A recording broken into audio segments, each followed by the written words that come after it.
O Senhor esteja convosco.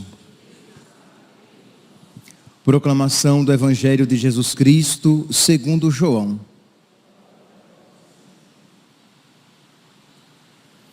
Naquele tempo, disse Jesus aos seus discípulos: pouco tempo ainda e já não me vereis, e outra vez pouco tempo e me vereis de novo. Alguns dos seus discípulos disseram então entre si: o que significa o que ele nos está dizendo? Pouco tempo e não me vereis, e outra vez pouco tempo e me vereis de novo, e eu vou para junto do Pai. Diziam, pois, o que significa esse pouco tempo? Não entendemos o que ele quer dizer. Jesus compreendeu que eles queriam interrogá-lo, então disse-lhes: estáis discutindo entre vós, porque eu disse: pouco tempo e já não me vereis, e outra vez pouco tempo e me vereis? Em verdade vos digo, vós chorareis e vos lamentareis, mas o mundo se alegrará. Vós ficareis tristes, mas a vossa tristeza se transformará em alegria. Palavra da salvação.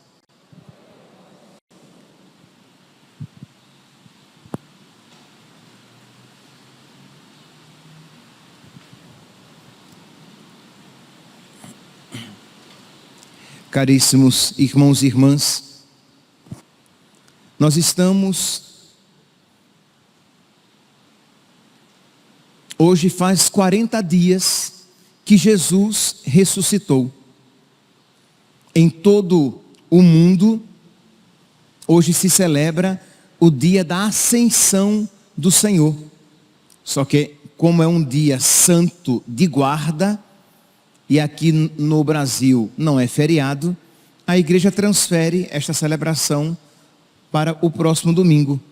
Mas faz 40 dias que Jesus ressuscitou e que tem aparecido aos apóstolos.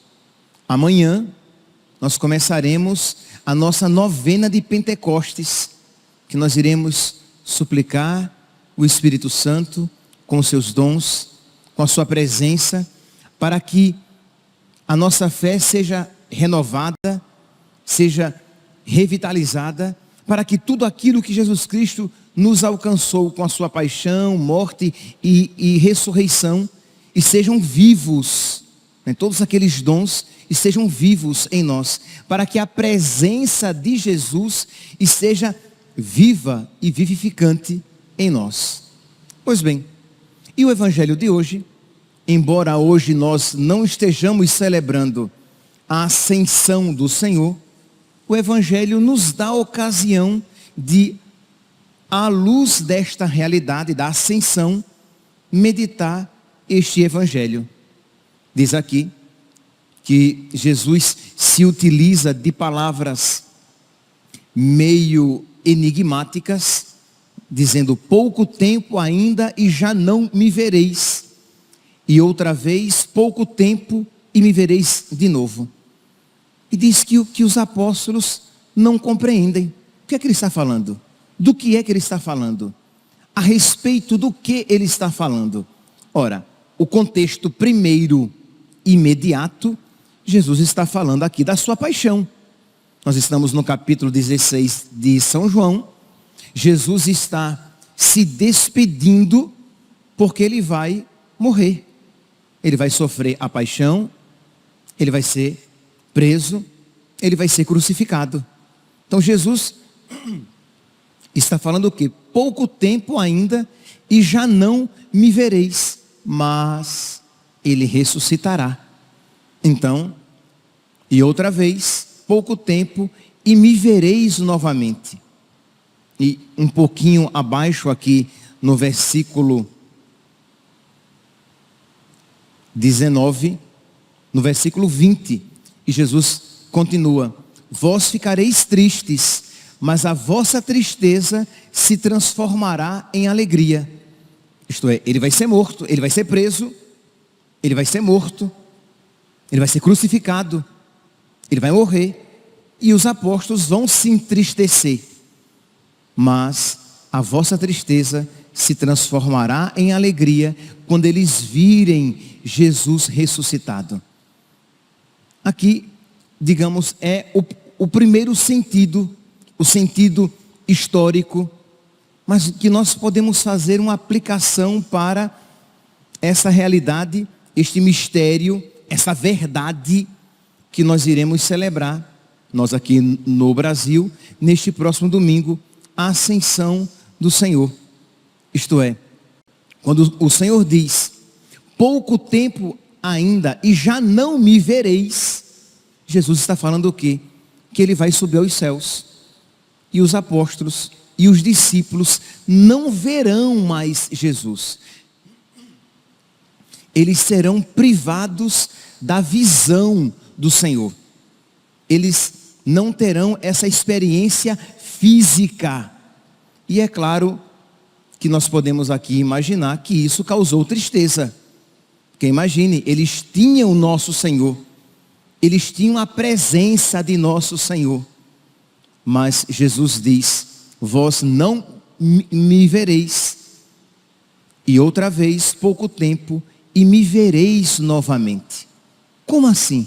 Como é que os apóstolos verão novamente Jesus?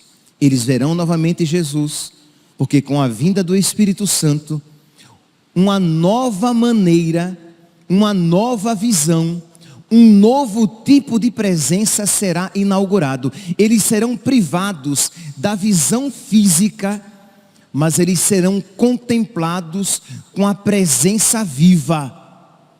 E a presença de Jesus no coração, na alma, é um outro modo de ver.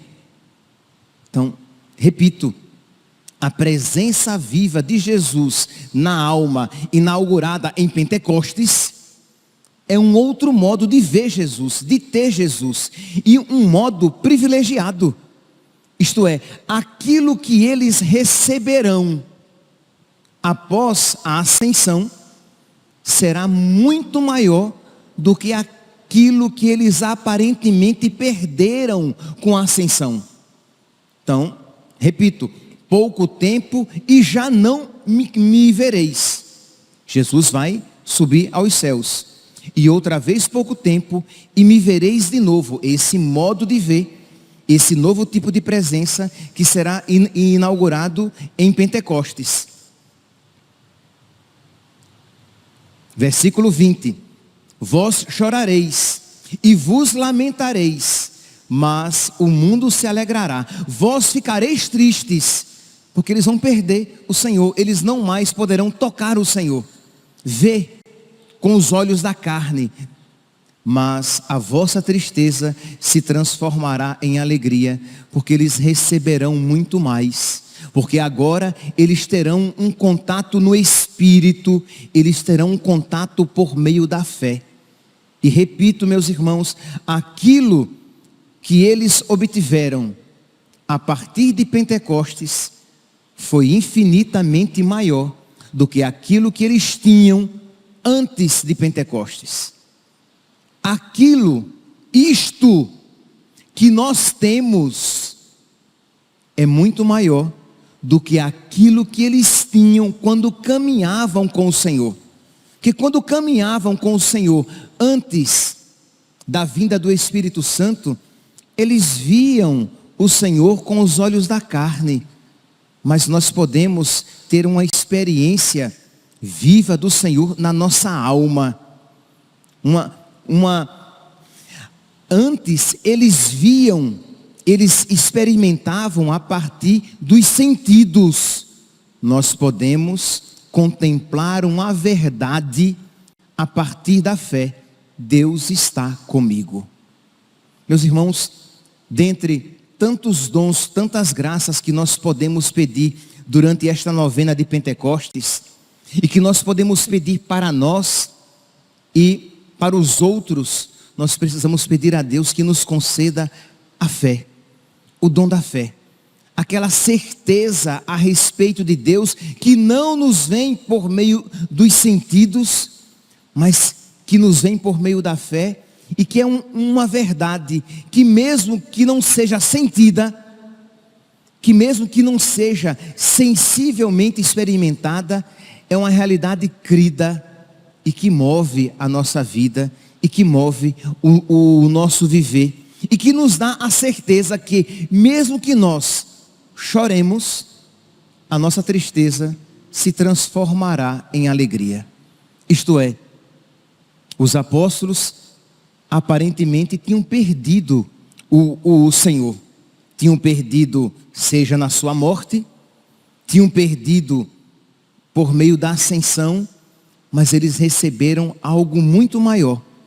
Assim somos nós. Quando nós cremos em nosso Senhor, quando nós estamos com a nossa realidade espiritual viva, quando nós estamos com o nosso organismo espiritual vivo, isto é, você está em estado de graça, você tem vida de oração, mesmo que não deveria, mas mesmo que seja uma pequena vida de oração, mas você está em estado de graça, você tem vida de oração, você recebe os sacramentos. Ora, esta palavra, ela pode se realizar na sua vida, isto é, você pode chorar, mas a sua tristeza vai se transformar em alegria. E nisto você crê, não porque você sinta, mas porque você sabe.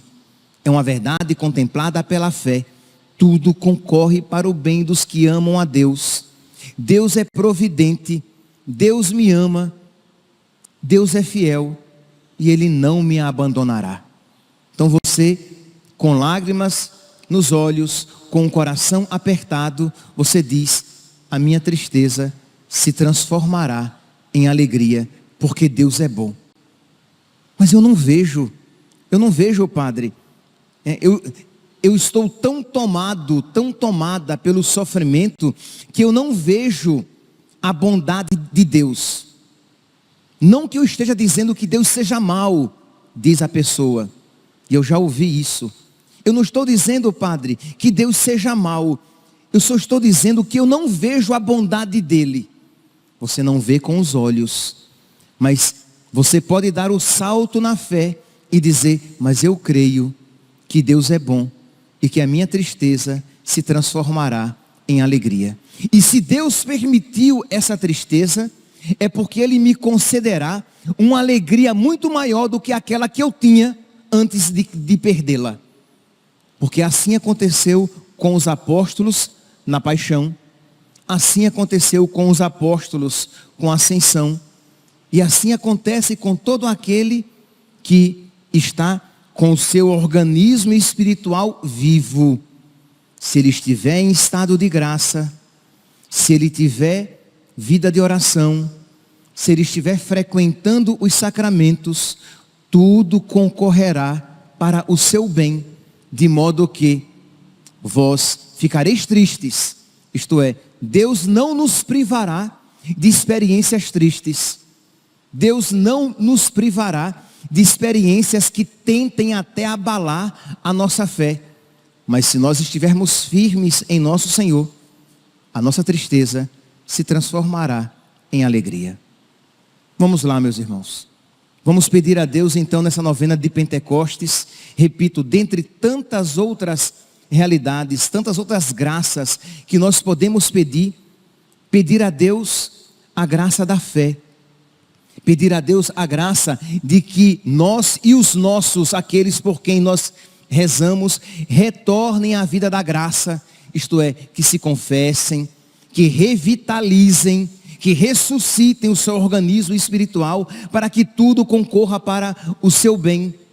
Então, voltar ao estado de graça, voltar a ter vida de oração, mesmo que numa situação complicada, mas você, em meio ao sofrimento, você na fé, você diz: Senhor, eu creio, Tu estás vivo, Tu és bom, Tu não estás me abandonando, e a minha tristeza se transformará em alegria. Pequenos atos de fé Eu creio na tua bondade, Senhor. Eu creio na tua presença, embora eu me sinta só e desprovido, desprovida, abandonado, abandonada. Mas eu creio na tua presença. Eu creio no teu amor. Eu creio na tua providência. E não tenhamos dúvidas, meu santo, de que esta verdade se tornará cada vez mais fundante, mais fundamental em nós. Nós iremos crescer cada vez mais em fé. A presença de Jesus será cada vez mais, a palavra não é feliz, mas eu vou usá-la, será cada vez mais sentida, não com os sentidos, mas contemplada, crida.